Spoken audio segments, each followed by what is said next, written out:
ମୁଁ ସରୋଜ କୁମାର ପୃଷ୍ଟି ମୋର ନୂଆ ୟୁଟ୍ୟୁବ୍ ଚ୍ୟାନେଲକୁ ଆପଣଙ୍କୁ ସ୍ୱାଗତ ଜଣାଉଛି। ଆଜି ମୁଁ ଏକ ନୀତି ଶିକ୍ଷା ବା କାହାଣୀ ଆପଣଙ୍କ ପାଇଁ ଉପସ୍ଥାପନ କରିବାକୁ ଯାଉଛି। ଆଜି କାହାଣୀଟି ଗୁରୁ ଦିବସ, ଆଗାମୀ ଦିନରେ ଗୁରୁ ଦିବସ ଆସୁଛି, ସେଥିପାଇଁ ମୁଁ ଏହି କାହାଣୀଟି ଗୁରୁ ଦିବସ ଉପଲକ୍ଷେ କହୁଛି। ଏହା ଏକ ପୌରାଣିକ କାହାଣୀରୁ ଆସିଛି। ଥରେ ଦୁର୍ବାସା ଋଷି ତପସ୍ୟା କରିବା ପାଇଁ ଘୋର ଜଙ୍ଗଲରେ ହାତରେ କମଣ୍ଡଳୁ, କାଖରେ ବାଘ ଛାପ ଧରି ଏକାନ୍ତ ଜଙ୍ଗଲରେ ଚାଲି ଚାଲି ଯାଉଛନ୍ତି। ସେହି ସମୟରେ ସେ ଦେଖିଲେ ଏକ ଚେମାର ଖଜୁରୀ ଗଛ ତଳେ ଥାଇ କିଛି ମନ୍ତ୍ର ଫୁଙ୍କି ଦେବା ଦ୍ୱାରା ସେ ଗଛଟି ଆପେ ଆପେ ନଇଁ ଯାଇ ସେ ଚେମାର ପାଖାପାଖି ହେଇଯିବାରୁ ସେଠାରୁ ତାଡ଼ିପୂର୍ଣ୍ଣ ମାଠିଆକୁ ବାହାର କରି ସେଠି ନୂଆ ମାଠିଆ ବାନ୍ଧି ପୁଣି କ'ଣ ମନ୍ତ୍ର ଫୁଙ୍କି ଦେବା ଦ୍ୱାରା ସେ ଗଛଟି ପୁଣି ସିଧା ହୋଇଯାଇଛି। ଏହା ଦୂରରୁ ଦୁର୍ବାସା ଋଷି ଦେଖୁଥାନ୍ତି।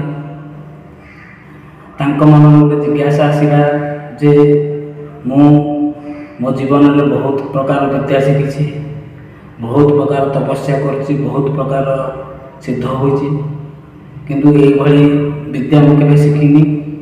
ତାଙ୍କ ମନରେ ଗୋଟେ ଜିଜ୍ଞାସା ହେଲା ଯେ ମୁଁ ଏ ବିଦ୍ୟାଟାକୁ କେମିତି ଶିଖିବି। ସେଥି ନିମନ୍ତେ ସେ ଚେମାର ନିକଟକୁ ଗଲେ ଏବଂ ଚେମାରକୁ କହିଲେ, ଆପଣ ଯେଉଁ ଏ ବିଦ୍ୟାଟି ବର୍ତ୍ତମାନ ପ୍ରୟୋଗ କଲ, ସେ ବିଦ୍ୟାଟି ମୁଁ ଜାଣିନି, ମୋତେ ଟିକେ ସେ ବିଦ୍ୟାଟିକୁ ଶିଖେଇଦେଲେ ମୁଁ ବହୁତ ଖୁସି ହେବି। ସେ ପ୍ରଥମେ ଚେମାରଟି ସେ ଋଷି ଜଣଙ୍କୁ ଚିହ୍ନି ନଥିଲା। ସେ କିନ୍ତୁ ଋଷିଙ୍କୁ ଦେଖିକି ପ୍ରଣାମ କଲା। ସେ ଯେତେବେଳେ ପଚାରିଲା ଆପଣ କିଏ, ସେତେବେଳେ ଋଷି ଦୁର୍ବାସା କହିଲେ ମୁଁ ଋଷି ଦୁର୍ବାସା। ସେ ଚେମାର ଟିକେ ଭାବି କହିଲା, ଆଚ୍ଛା ଠିକ୍ ଅଛି, ଆପଣ କାଲି ମୋ ନିକଟରେ ମୋର କୁଟୀର ଅଛି, ସେ କୁଟୀର ନିକଟକୁ ଆସନ୍ତୁ, ଆପଣଙ୍କୁ ମୁଁ ଏ ବିଦ୍ୟାଟି ଶିଖେଇଦେବି। ଗୋଟେ ଦିନ ପରେ ଋଷି ଦୁର୍ବାସା ପୁଣି ସେହି କୁଟୀର ଖୋଜି ଖୋଜି ସେହି ଜାଗାକୁ ଆସି ତା ଘର ନିକଟରେ ପହଞ୍ଚିଲେ। ଏକ ଛୋଟ ଶିଶୁ, 12 ବର୍ଷର ଶିଶୁ ସେଠାରେ ବସିଥାଏ, ଗୋଟି ଖେଳୁଥାଏ। ସେ ଯାଇ ପଚାର ପୁଚୁରି କଲେ। ସେ କହିଲା ଯେ ମୋ ବାପା ଘରେ ଅଛନ୍ତି, ମୁଁ ଟିକେ ତାଙ୍କୁ ଡାକି ଦେଇ ଆସୁଛି। ସେ ଘର ଭିତରକୁ ଗଲା, ତା ବାପାଙ୍କୁ କହିଲା ଯେ ଜଣେ ମହର୍ଷି ବା ଋଷି ଆମ ଘରକୁ ଆସିଛନ୍ତି, ଆଉ ସେ ତୁମକୁ ଖୋଜୁଛନ୍ତି। ଏହା ଶୁଣି ସେ ଚେମାର ଜଣକ ମନେ ମନେ ଚିନ୍ତା କଲା ଯେ ମୁଁ ଦୁର୍ବାସାଙ୍କ ଋଷିଙ୍କ ପାଖକୁ ଯିବିନି। ସେ ସେଥିପାଇଁ ତା ପୁଅକୁ କହିଲା ଯେ ପୁଅ ତୁ ଯା ଟିକେ ଋଷିଙ୍କୁ କହିଦେବୁ ବାପା ଘରୁ ପଳେଇଛନ୍ତି, ମୁଁ ଦେଖିନଥିଲି, ସେଥିପାଇଁ ମୁଁ ଘରେ ଖୋଜିକି ଆଇଲି, ବର୍ତ୍ତମାନ ବାପା ଘରେ ନାହାନ୍ତି। ସେଦିନ ପଳେଇଲା। ତାର ଦିନ ଦୁର୍ବାସା ଋଷି ପୁଣି ସକାଳୁ ସକାଳୁ ଆସି ସେ କୁଟୀର ନିକଟରେ ପହଞ୍ଚିଲେ। ପୁଣି ସେ ଜାଗାରେ ସେ ଛୁଆକୁ ଦେଖିଲେ ଏବଂ ପଚାରିଲେ ତୋ ବାପା କୁଆଡ଼େ ଗଲେ। ସେ କହିଲା ମୋ ବାପା ଆଜି ବି ଘରେ ନାହାନ୍ତି। 2-3 ଦିନ ଏମିତି ଲଗାତାର ଆସିବା ପରେ ସେ ଶିଶୁ ଜଣକ ସେ ଋଷିଙ୍କୁ ବା ଦୁର୍ବାସା ଋଷିଙ୍କୁ ପଚାରିଲେ, ଆପଣ ଏତେ ଥର ଆମ ଘରକୁ ଆସିଲେଣି, ମୋ ବାପା ଆପଣଙ୍କୁ ଭେଟ ହୋଇପାରୁନାହାନ୍ତି, ଆପଣ କ'ଣ ଉଦ୍ଦେଶ୍ୟରେ ଆସିଛନ୍ତି, ଆପଣ ଯଦି ମୋତେ କହିବେ ତାହେଲେ ମୁଁ ଖୁସି ହେବି। ସେ ଥାଇ କହିଲେ ତୁ ଗୋଟେ ଛୋଟ ଛୁଆଟା, ତୋତେ କହିଲେ ବି କିଛି ଲାଭ ନାହିଁ, ସେ ତୋ ବାପାଙ୍କଠି ମୋର କାମ ଅଛି, ସେଥିପାଇଁ ତୋ ବାପା ହିଁ ଆସିଲେ ସେ କାମଟି ହେବ। ସେ କହିଲା ଆଚ୍ଛା ଆପଣ କୁହନ୍ତୁ, ଜିଜ୍ଞାସା ବଢ଼ିଲା ପିଲାଟାର ଯେ କ'ଣ ବାପା କହିଛନ୍ତି। ସେଥିପାଇଁ ସେ ତାକୁ କହିଲା ମୋତେ ଟିକେ କୁହନ୍ତୁ ଆଜ୍ଞା, ମୁଁ ଜାଣିବାକୁ ଚାହୁଁଛି ଯେ କ'ଣ ପାଇଁ ଆପଣ ଆସୁଛନ୍ତି, କାହିଁକି ଫେରିକି ଯାଉଛନ୍ତି। ସେ କହିଲା ଆଚ୍ଛା ସେଦିନ ମୁଁ ଜଙ୍ଗଲରେ ଯିବା ଭିତରେ ମୋ ନଜର ପଡ଼ିଲା ତୋ ବାପା ସେ ଖଜୁରୀ ଗଛକୁ କ'ଣ ଗୋଟେ ମନ୍ତ୍ର ଫୁଙ୍କି ଦେଲେ, ସେ ଖଜୁରୀ ଗଛଟି ଆପେ ଆପେ ନଇଁଗଲା, ପୁଣି କ'ଣ ମନ୍ତ୍ର ଫୁଙ୍କି ଦେଲେ, ଖଜୁରୀ ଗଛଟି ପୁଣି ସିଧା ହୋଇଗଲା। ସେ ହସିଦେଇ ବାଳକଟି କହିଲା ଏଇଟା ଗୋଟେ କଥା ଆଜ୍ଞା, ଯଦି ମୋତେ ତୁମେ କହିଥାନ୍ତ ମୁଁ ଏଇ କଥାଟି ଆପଣଙ୍କୁ ଶିଖେଇ ଦେଇଥାନ୍ତି। ସେ କହିଲା ଠିକ୍ ଅଛି, ତାହେଲେ ତୁମେ ଯଦି ଜାଣିଛ ମୋତେ ଶିକ୍ଷା କରିଦିଅ, ମୁଁ ସେ ବିଷୟରେ ଜାଣିବାକୁ ଚାହୁଁଛି।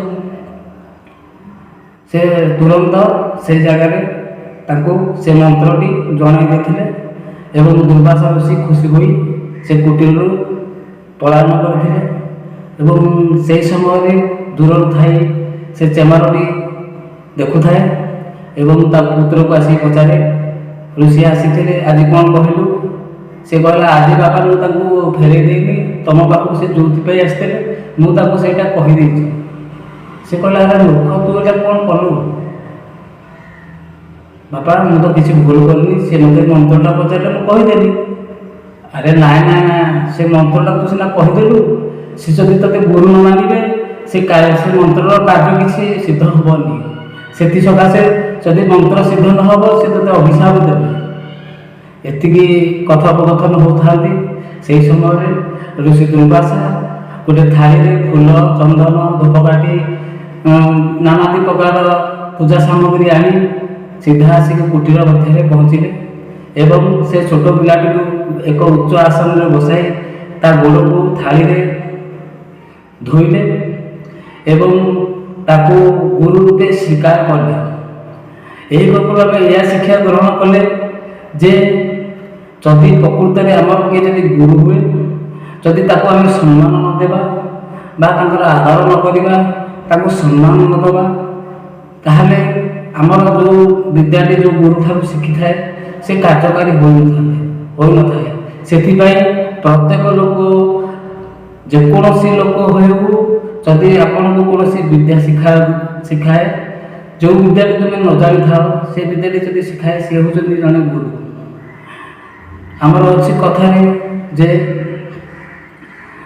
ଯେ ଗୁରୁକୁ ଅସମ୍ମାନ କରେ ସେ ନର୍କରେ ବି ଜାଗା ପାଏ ନାହିଁ। ଆଉ ଯେଉଁ ବିଦ୍ୟାଟି ଗୁରୁକୁ ଅପମାନ କରାଯାଏ ସେ ବିଦ୍ୟାଟି ଅସଲ ସମୟରେ କାମରେ ଦିଏନି। ତେଣୁ ଆଜିଠୁ ପ୍ରତିଜ୍ଞା କର, ଯଦି କୌଣସି ଗୁରୁଠୁ କୌଣସି ବିଦ୍ୟା ତୁମେ ଶିଖିବାକୁ ଚାହୁଁଛ ତାହେଲେ ତାଙ୍କୁ ଗୁରୁ ରୂପେ ସମ୍ପୂର୍ଣ୍ଣ ରୂପେ ସମର୍ପଣ କର, ତୁମର କାର୍ଯ୍ୟ ସିଦ୍ଧି ହେବ, ନିଶ୍ଚୟ ସିଦ୍ଧି ହେବ। ସେତିକି କହି ମୁଁ ବିଦାୟ ନେଉଛି।